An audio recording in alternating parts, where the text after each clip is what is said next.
بسم اللہ الرحمن الرحیم۔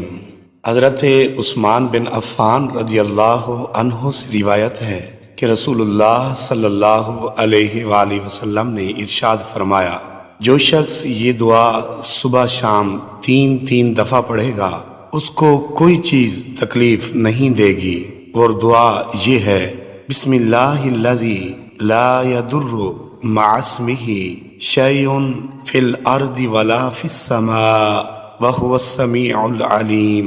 اس اللہ کے نام سے کہ جس کے نام سے زمین و آسمان کی کوئی چیز نقصان نہیں پہنچاتی، اور وہی ذات سننے والی اور جاننے والی ہے۔